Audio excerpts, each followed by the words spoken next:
Wrestling fans, promoters, wrestlers, and anyone who enjoys pro wrestling now have something new to be excited about. The Wrestling Fans International Association, the WFIA, is back. WFIA is an association that exists to promote, grow, and support professional wrestling throughout the world. Membership is free. Your membership includes a free digital bi-monthly publication of the Wrestling Fan News newsletter, association updates, voting privileges, and much more. Please go to thewfia.org, that's THEWFIA.org, and become a member today.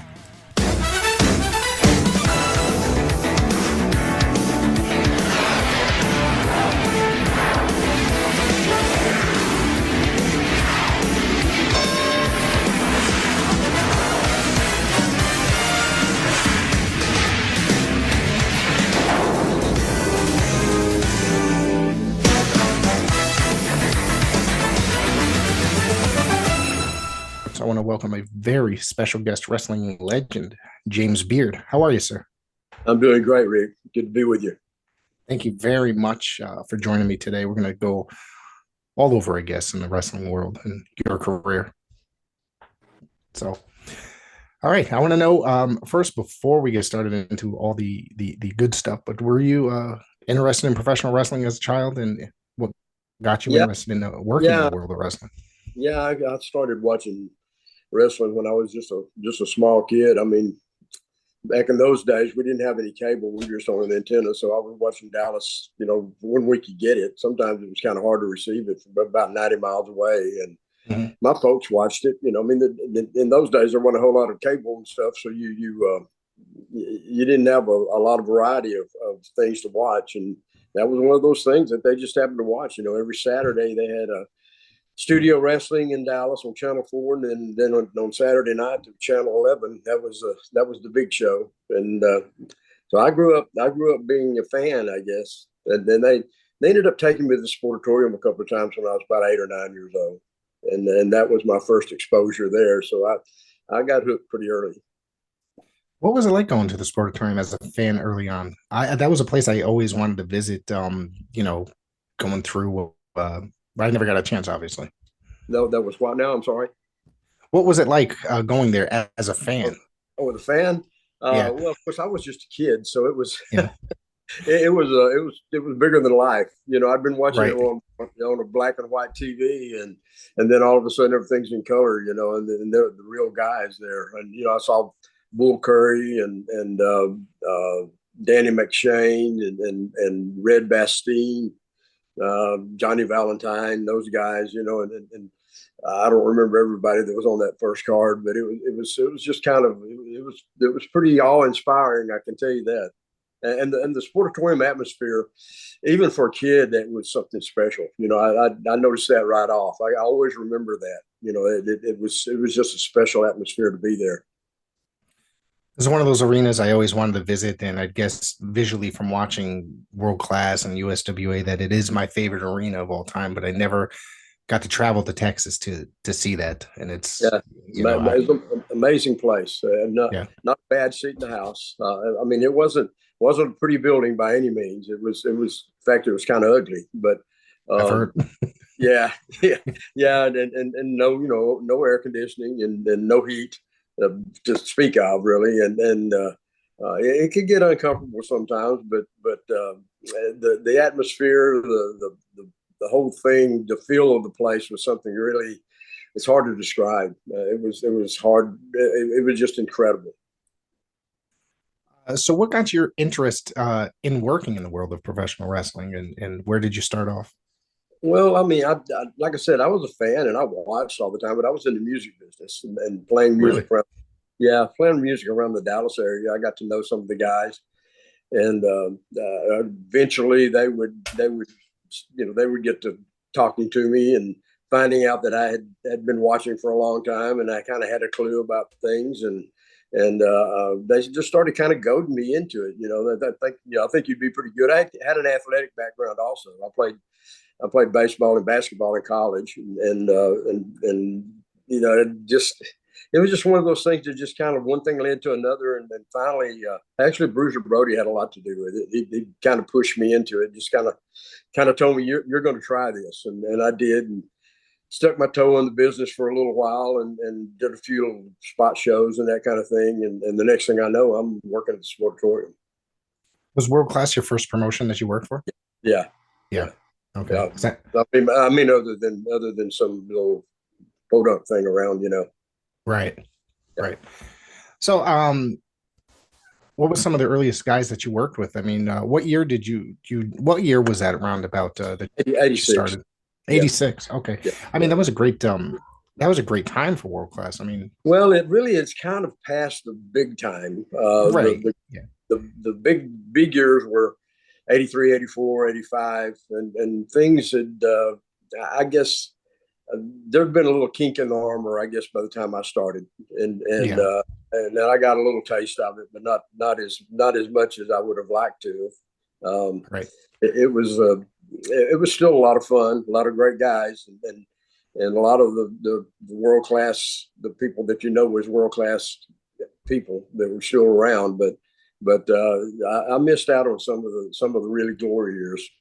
I knew a lot of the guys from back then and kind of hung around with some of them, but not actually working with them in the ring. One of the things I guess I'll skip around, but one of the things that you were there for was the transition from World Class to USWA. I was, yes.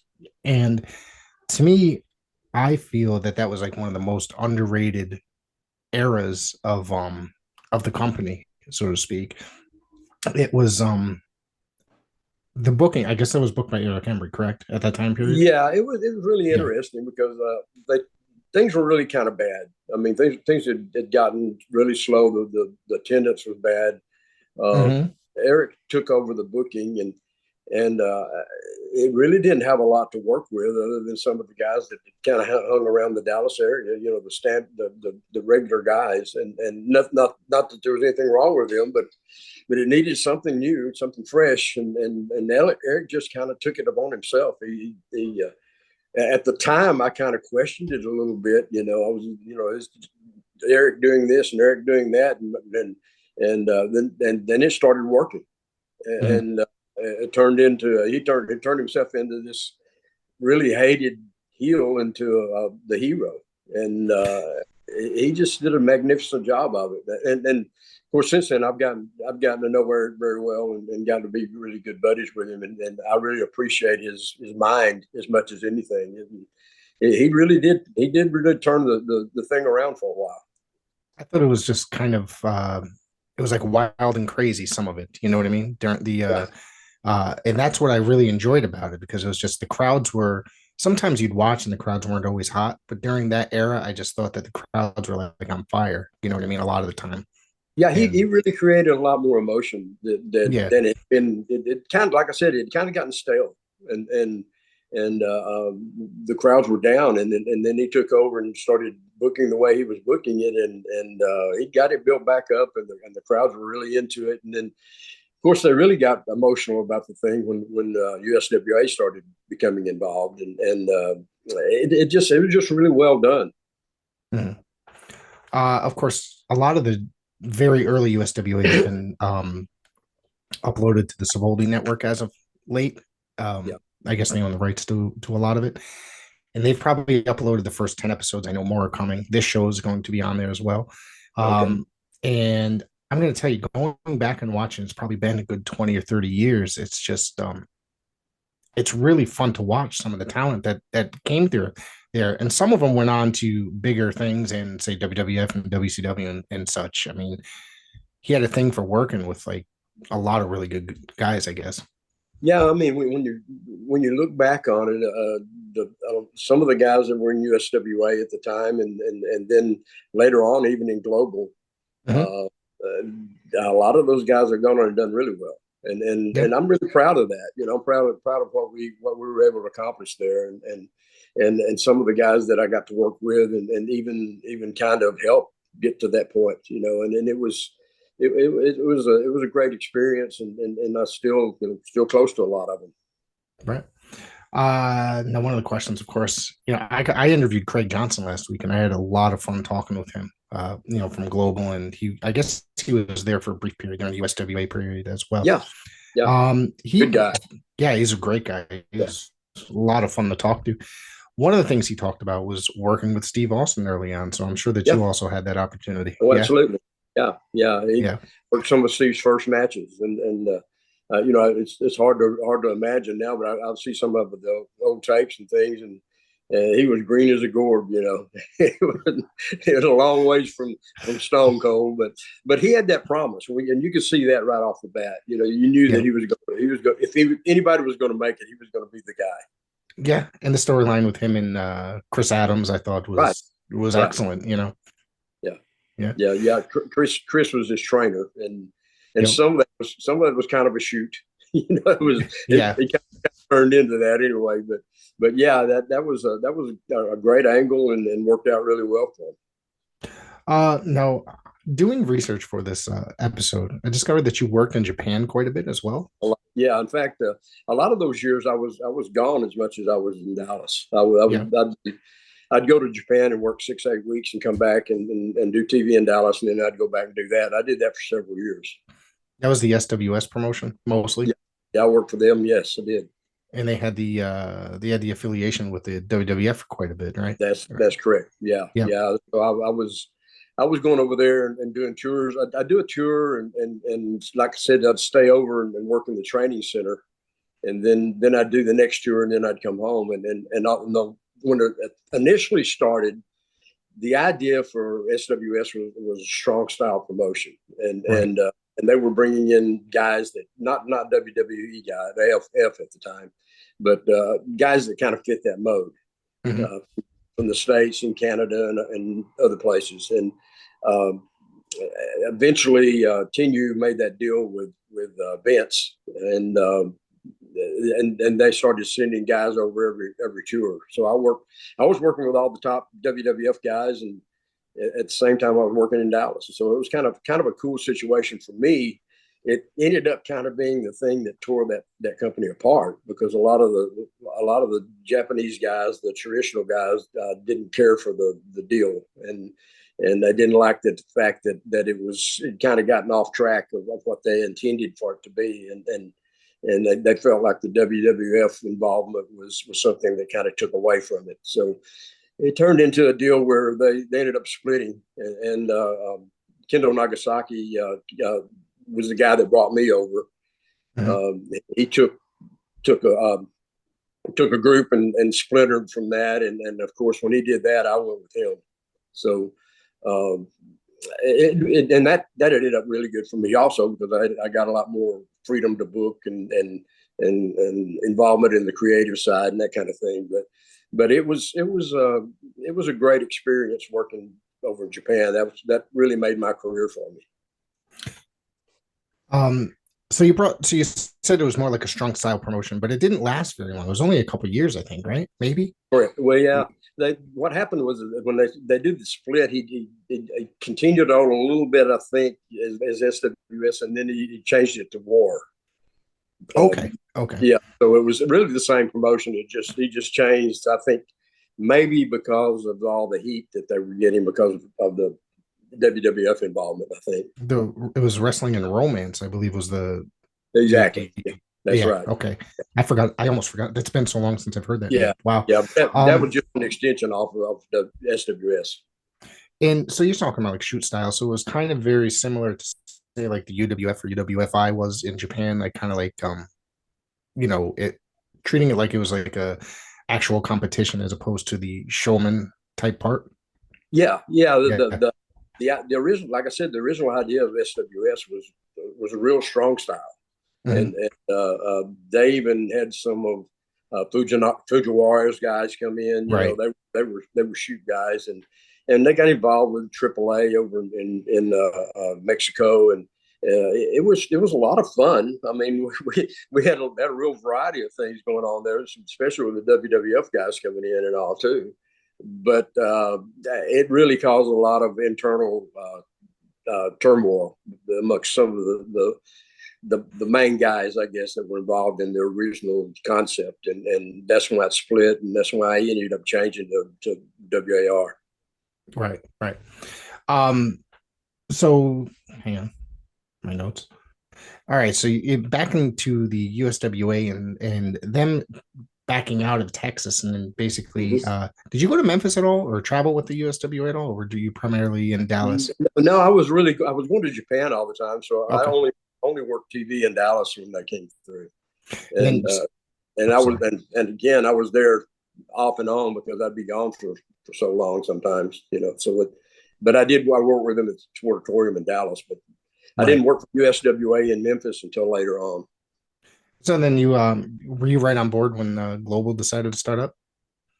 Yeah, in fact, I remember I just gotten back from a trip in Japan, and I got a call from Akbar, and he told me what was going on, and they said that there was a new group coming into the Sportatorium, and they wanted me to work with them. They were making a big deal out of me being in Japan because they wanted to be kind of, well, they were global, GWF global, right? Right. So they were making a big deal out of me being over there, and they didn't mind that I was gone because they could talk about it, and you know it sounded like something big to them because I was representing them then over there, even though I Right. really wasn't. It was kind of a cool situation for me, but yeah, I started up with them from the very beginning. So what was like the business like over there? Because I remember, speaking with uh, Johnson and or John, whichever. Um, it was basically like the businessman was.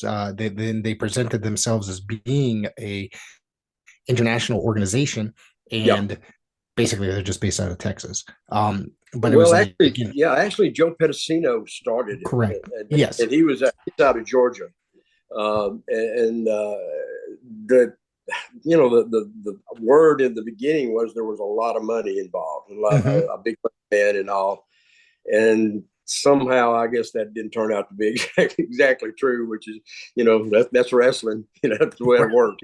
But the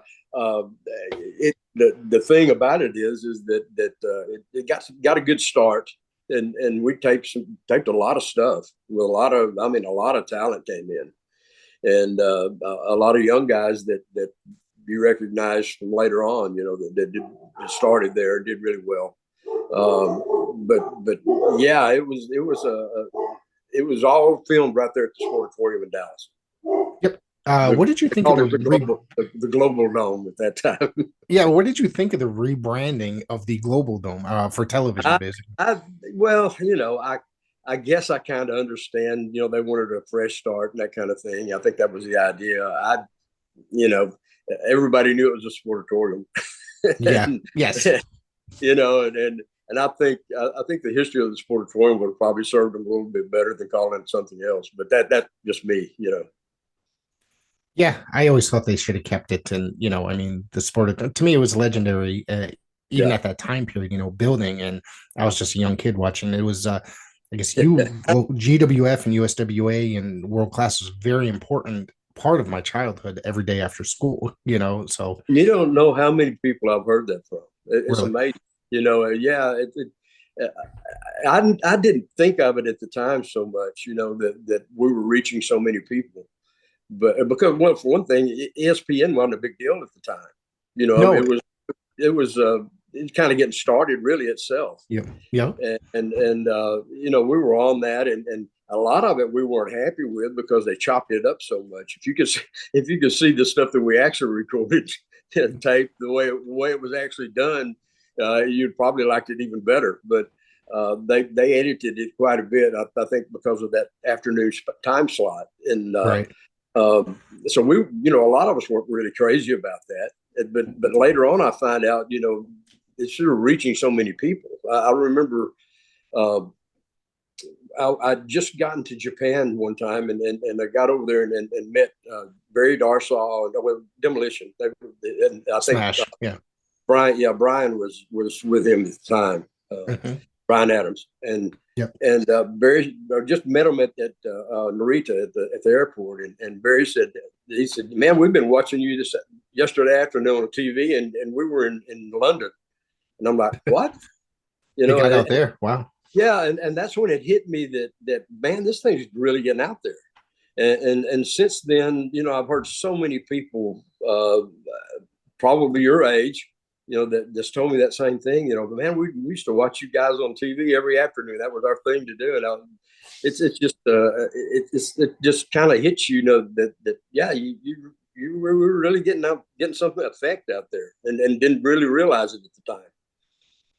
And for that period, probably when World Class to GWF was on ESPN through all that USWA and stuff, that was probably the peak of my watching professional wrestling on TV. So probably like early teens up until like, I don't know, when I graduated. I think it went off air during my senior year of high school. So I think we probably, even though WWF was really hitting it, starting to hit big in those days, and had already really hit big, I guess.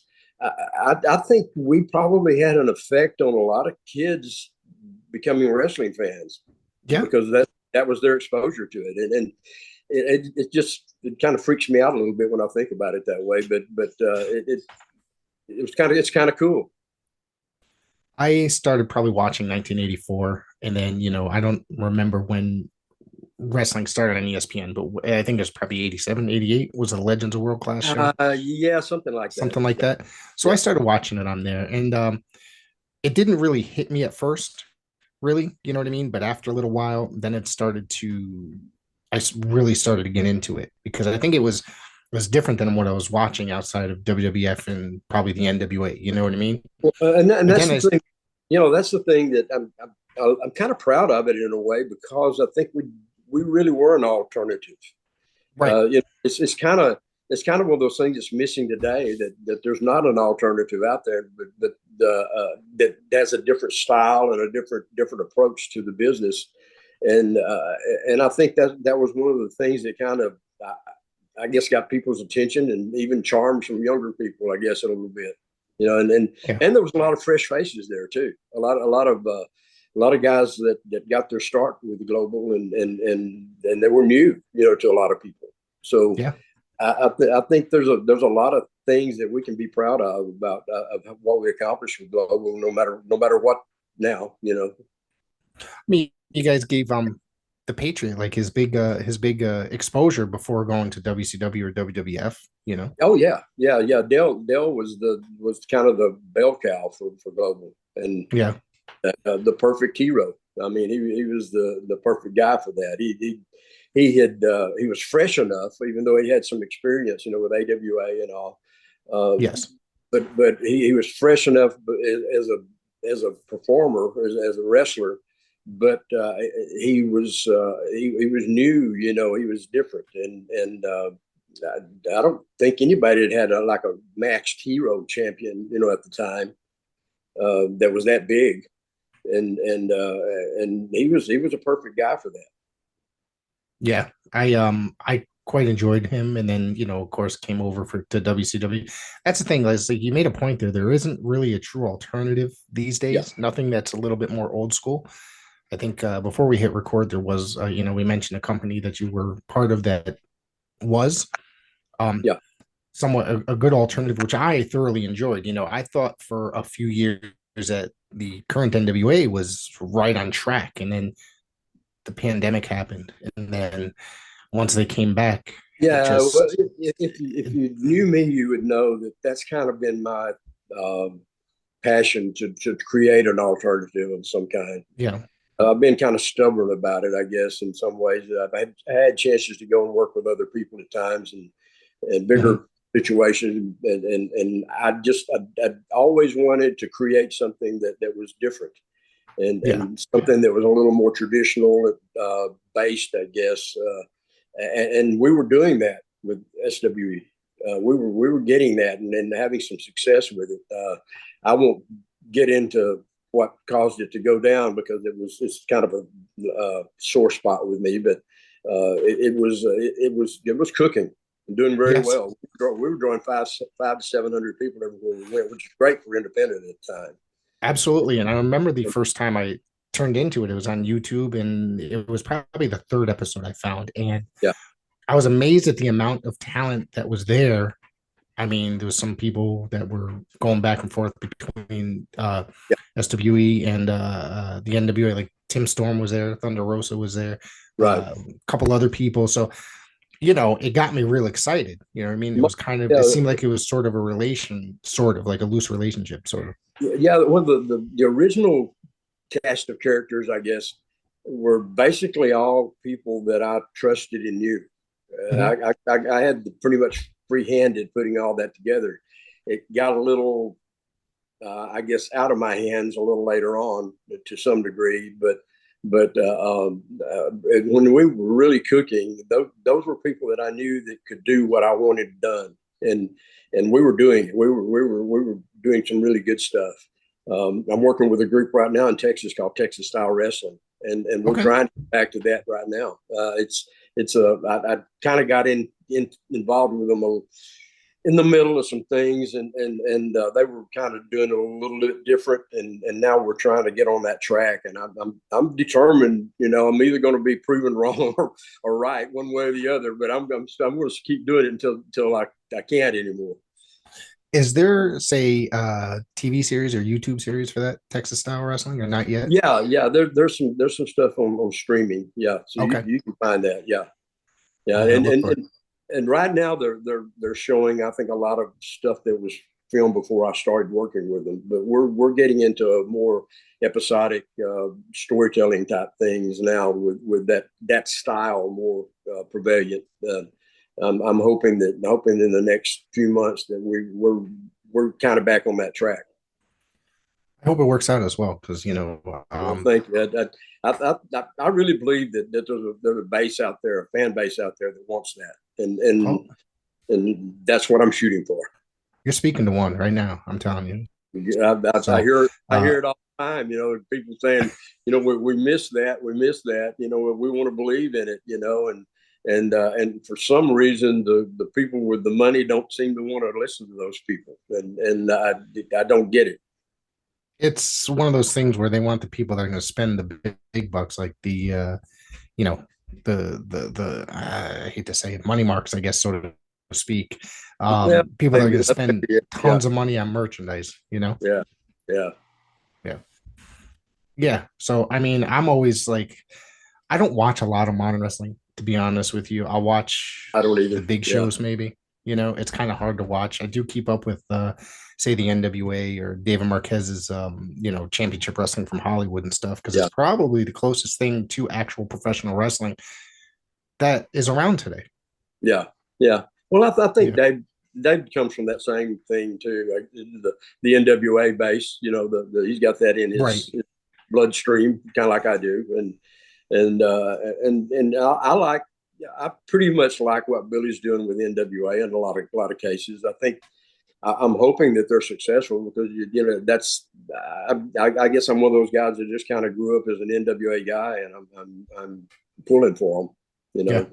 and I got some friends there too. I want to see them do well.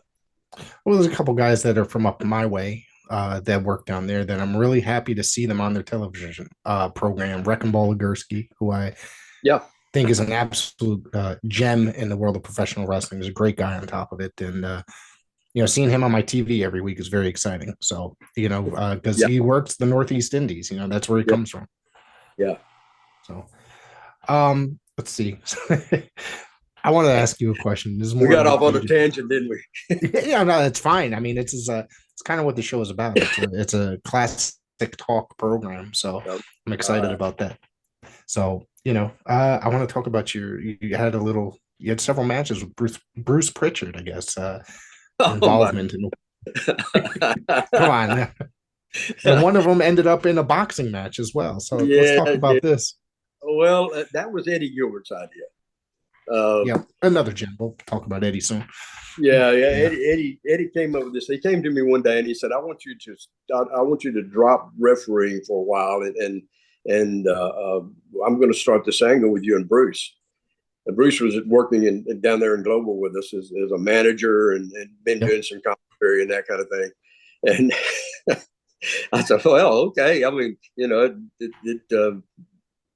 whatever you want, Eddie." And it started out. There was a battle royal, and I was the referee outside the ring. Bruce had a couple of guys, the Dark Patriot, and Bruce, was Doug Gilbert. Oh, Gilbert. And, Yep. yeah, and I can't remember who all he had. I think. Anyway, somewhere during the match, Bruce jumps up on the apron to help one of his guys. I reached up to stop him, and when I did, I pulled his pants down. and of course, there's Bruce in his string bikini underwear, and everybody laughed, and I laughed, and as I'm walking off, all his guys jumped me, and that's how the angle started. And Eddie came back down and ran them off and that kind of thing. And anyway, we had a series of matches. I don't remember now. We had some tag matches with Eddie and Terry Garvin, I believe. Yeah, that's right. Yeah, and Mike Davis was on the other side with Doug, and then we had a boxing match, like you said, and then the blow off was a match between Bruce and I, and you had to pull the other guy's pants down because it was, that's how it started, right? And Bill Irwin was the special referee. And I don't remember exactly how we got to it, but somehow I ended up winning it. But that was a classic. you and John Layfield, he wouldn't let that go, man. He's been looking for that tape forever. I hope somebody burned it. I mean, I don't know. Let me tell you that the Savoldis are uploading a lot of GWF stuff. So I'm afraid somebody's going to find it one of these days. Yeah, and if he ever finds it, I'm done. One of the videos that they recently uploaded, they uploaded like a compilation of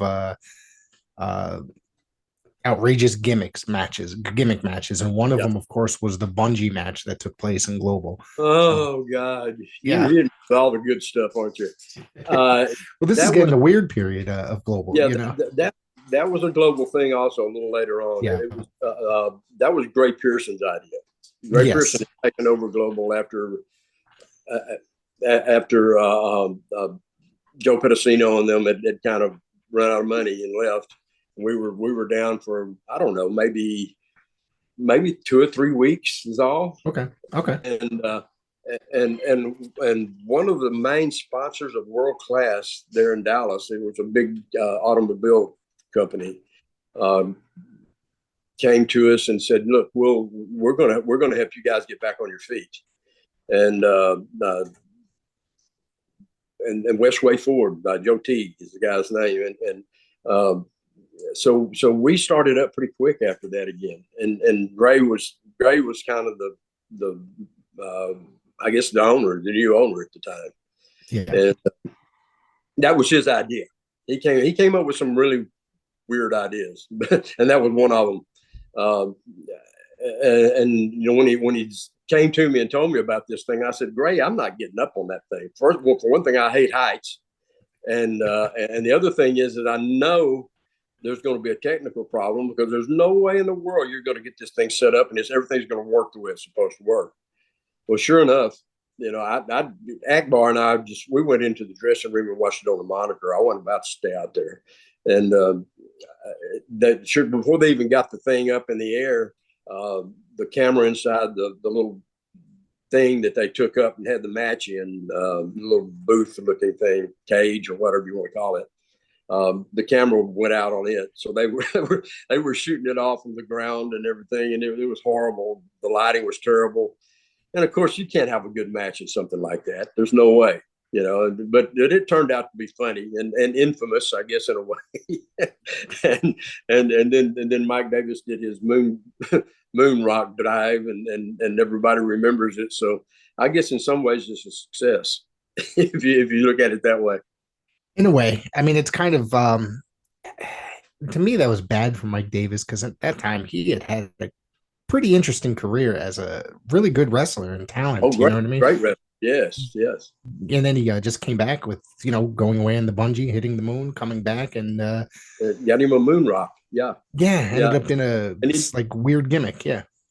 Yeah. Well, he was doing this gimmick of Maniac Mike, and right. And he was off the wall with anything. And, you never knew sometimes he would come out and he'd be some other wrestler, or he'd have one thing, have a pair of underwear on and two different kinds of boots, or it just anything Mike could think of would be crazy. And he's such a great worker. He was so incredible in the ring. He could get away with that kind of stuff. But he was fun to work with for sure, and a great guy, a really close friend too. I've when I spoke to Danny Brown over the summer, and he could not say enough good things. I guess they were pretty tight as friends, and they wrestled at, I think it was the first Starcade or second Starcade, one of those, for the junior title. And Yeah, Danny that's would right. go on and on for how great he was. Yeah, Yeah, yeah, yeah. He was world class for sure. He was a great. Then he and Tommy Lane, and then Alan. York. Yeah, they had the RPMs. They were tag team. But I thought they were Mike, a great tag team, the yeah, Mike, RPMs. Yeah. yeah, they were. And Mike was just an incredible worker. He was fun to be around, and a good, like I said, he's a wonderful friend also. Yeah. The one thing I thought that, like, when he went to WWF, he ended up just doing jobs the whole time there. And I'm watching, I know who the hell this guy is. You know what I mean? I'm like, they should really be doing more with this guy than just having him lay down there in a 2-minute squash or something. Well, But a lot of guys, that happened to a lot of guys though. yeah, They in the territories they had done really well, and were well known, and they go up there and they just didn't get used. They basically just did jobs, and that's just that, that's the sad part about it coming down to just one place to go.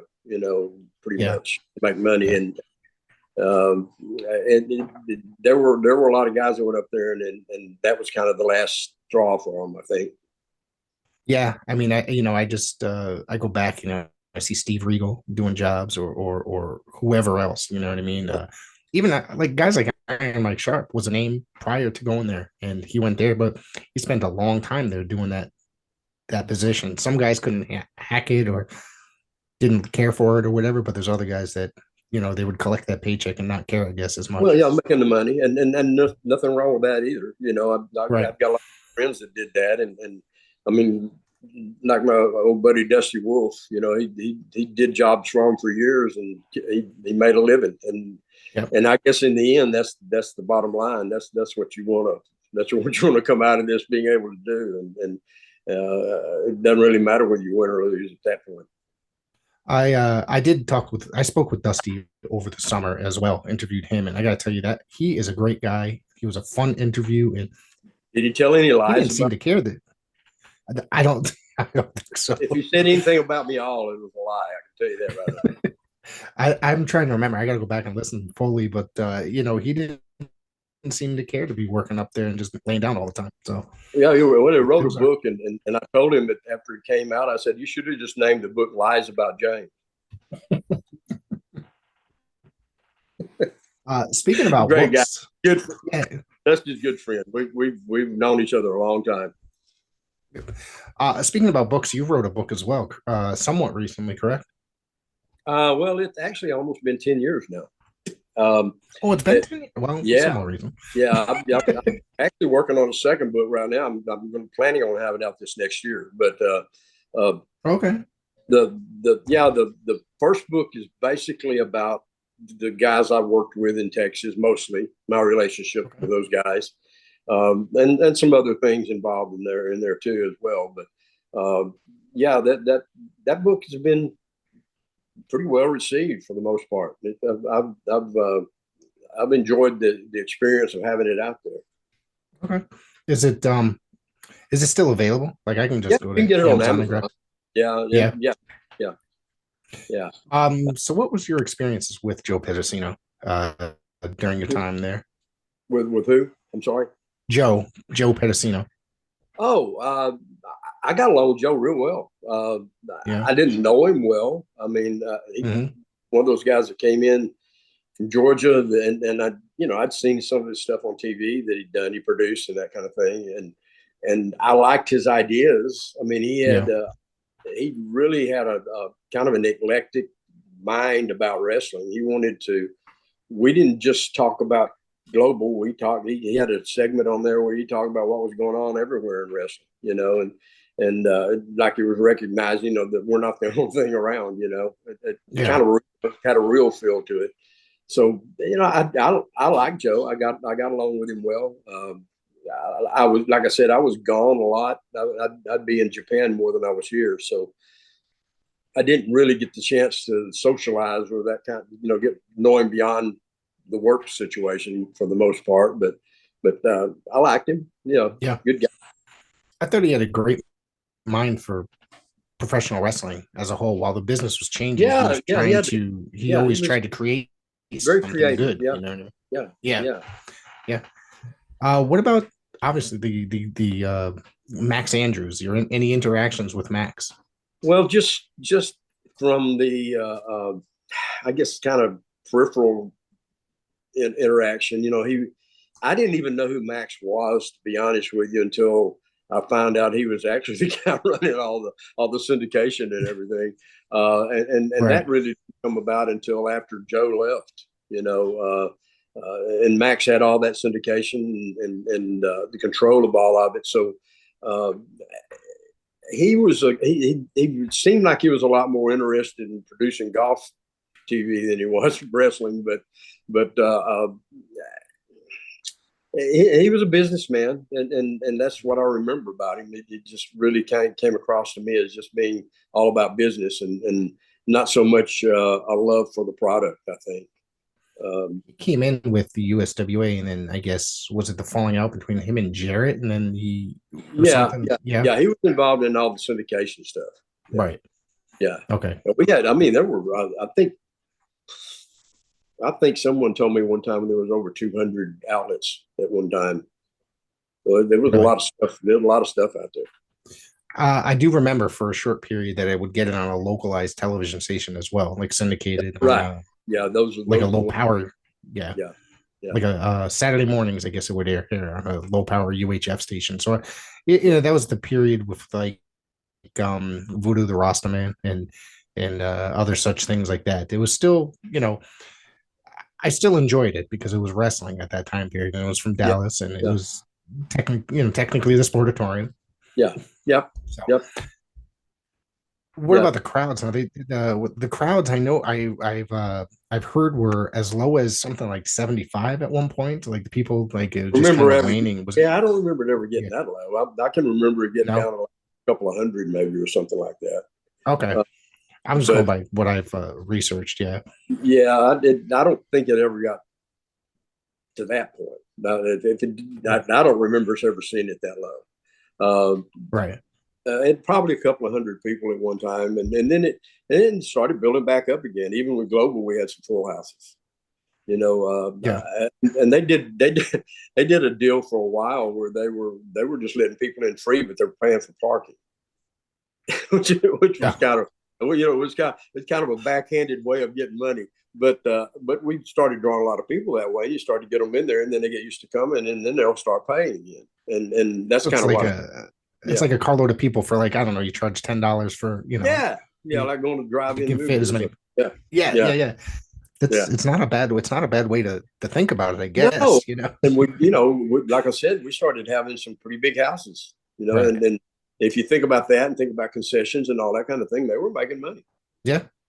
When they ended up ultimately wrapping it up with Global that you were aware of?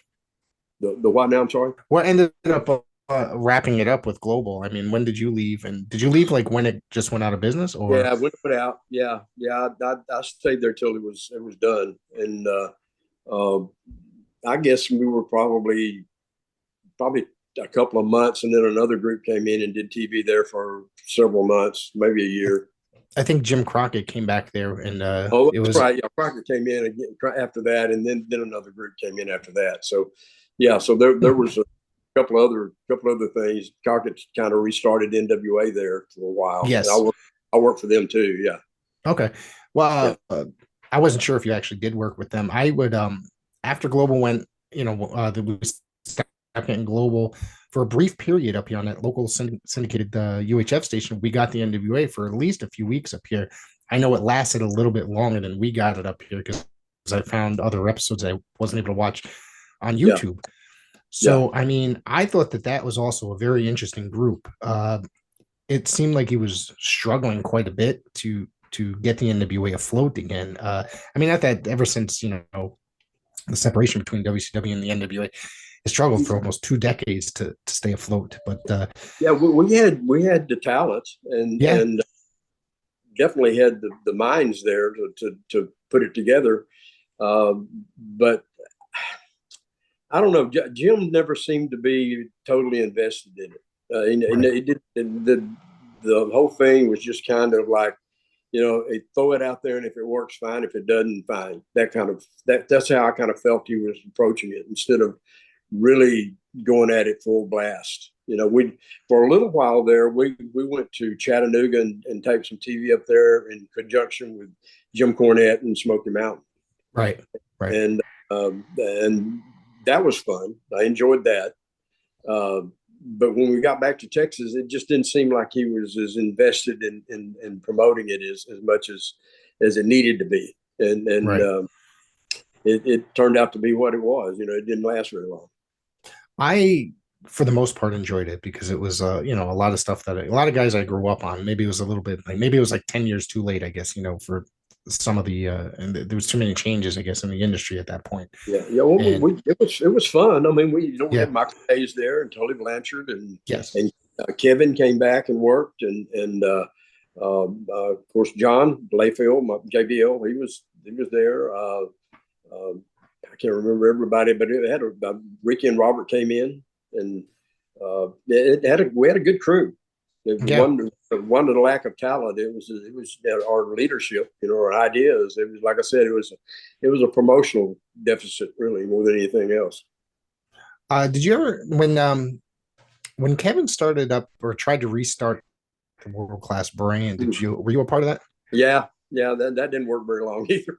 Well, the No. problem the problem with that off the bat is they had lost Channel 11, Mhm. and so there was no TV, and without that, there was no chance that world class was going to start back up again. Right. So Yeah. we ran some spot shows and that kind of thing, but I can't remember. I'm bad about timing and that kind of thing, but I would say just a few months and that was done, Yeah. and then that after that's when Global came in. Yeah. I remember reading about it back then and the I guess you could call them the dirt sheets or newsletters, whatever you want to call them. At Yeah, that time, and it was something that I wanted to see happen because I was a huge world class fan, but then nothing ever came of it. I guess he well, also spoke yes, about I don't think Kevin ever really had his heart in being a businessman, man, a promotional owner, that kind of thing. And right. I know he wanted it to work, but like I said, without TV it just didn't have a chance. Right. Right. Did you were you supposed to be a part of that or were you a part of the Kerry Von Erich tribute show? That was Yeah, I think it was kind of associated with Global, correct? Or was it in the dome? yeah, yeah. That was actually done during Global. Yeah, yeah. I was Yeah, I was I was in Japan when Kerry died.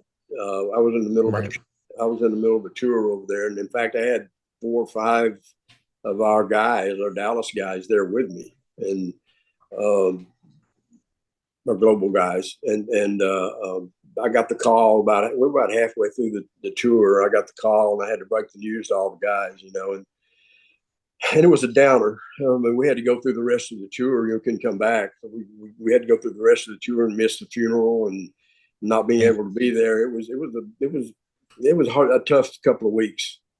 Um, and yeah, when I got back, they had pitched the idea of having the tribute, the memorial night, and my idea at the time was that I wasn't going to work any of the matches. So we brought David Manning back and Bronco back, and John Keaton was there, and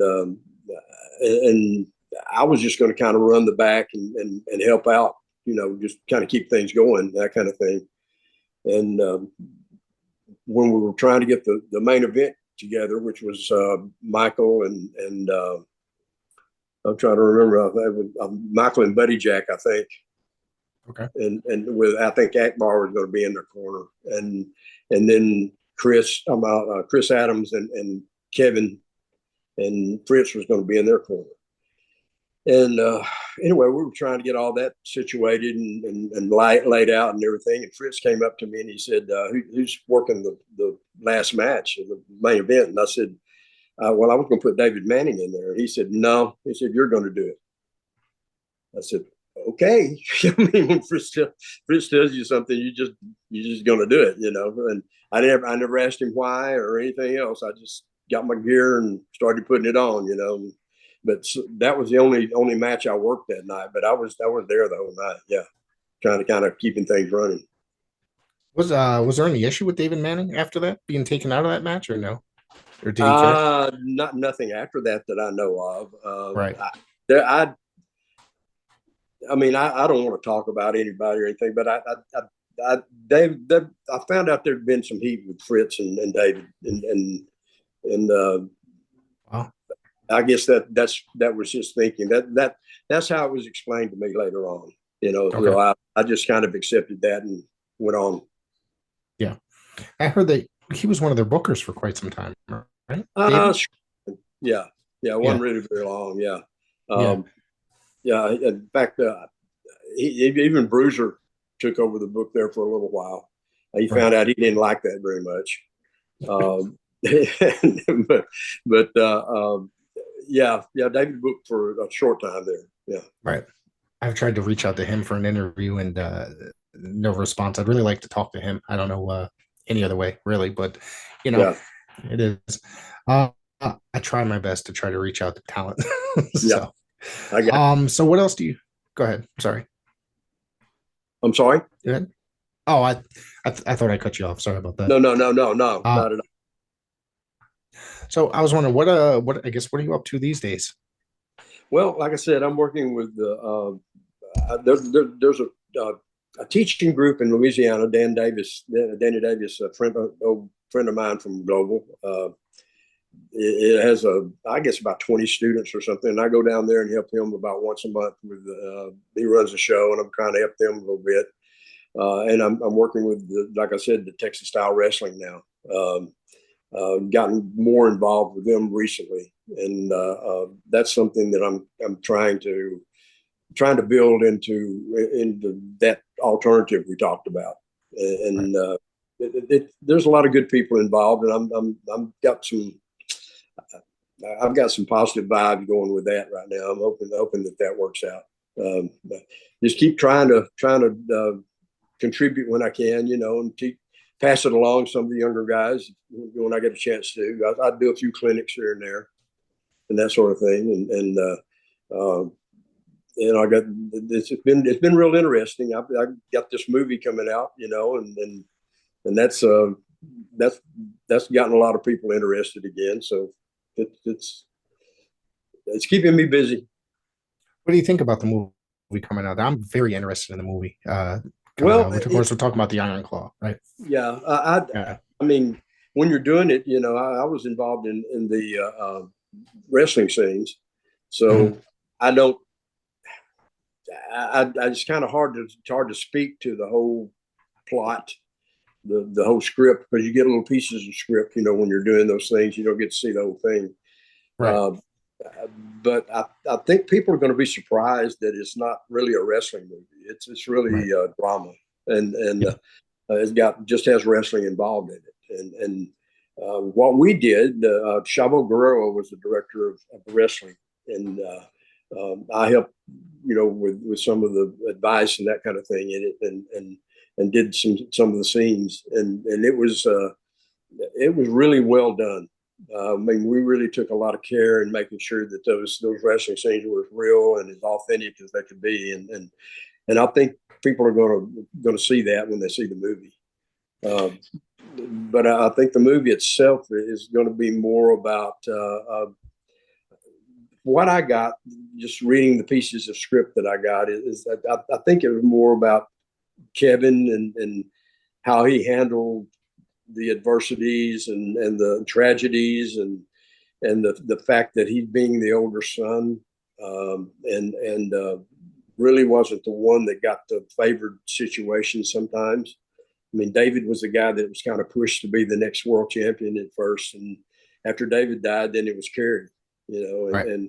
and so Kevin really never got that, I guess, that push or that spot, and I think just from the bits and pieces I read that's probably a little bit about what the movie is about and how he handled that, and of course that whole Von Erich story, the tragedy, Yeah. yeah, and all that. So I think people are going to be surprised that it's not going to be one of these like The Wrestler or something like that. It's going to be Right.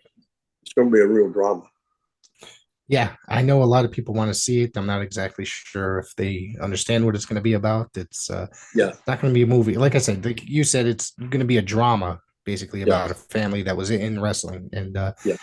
I'm really looking forward to it. I really want to see it because I was a huge Von Erichs fan growing up. So, it's something I'm looking forward to. Yeah, we just got just a couple of days ago, we got the invites for the world premiere, which is in November the 8th in Dallas, and then the opening for public is December 22nd. That's going to be Right. the worldwide release, and I think it's going to surprise a lot of people. Yeah. Really do. It's got a strong studio behind it, and I know Sean Durkin, who wrote and directed it. He was very dedicated to getting things right as much as he could. So I think people are going to be surprised by this movie. Good. Well, I can't wait to see it either. It's coming out, like you said, December 22nd. December 22nd. Yeah. Yeah. Well, James, I want to thank you for joining me for this hour, and Oh, I truly absolutely. appreciate you taking the time out of your day to sit here with me. Yeah, not a problem at all. I enjoyed it. Yeah. Do you want to tell people where they can find you on possibly social media? Well, I'm not a big social media guy. I mean, I do have a Twitter account. I can't even tell you what it is. I'm on Facebook if somebody's looking for me, but I don't get on there a lot other than promoting what I'm doing. And once in a while I'll post something personal, but I'm not hard to find if somebody wants to catch me. I'm pretty easy to get a hold of. So, All right. and if somebody sends me something, I'll always answer. All right. And don't forget, you should all check out the Texas style wrestling that James is involved in. So Yeah, TSW. I think, like I said, right now they're showing a lot of stuff that was taped before I got involved. But I think once we get this thing rolling the way we want to roll, I think it's going to be something that real wrestling fans want to see. well, I'm looking forward to checking it out. I'm gonna do so tonight after we get out of here. So All right.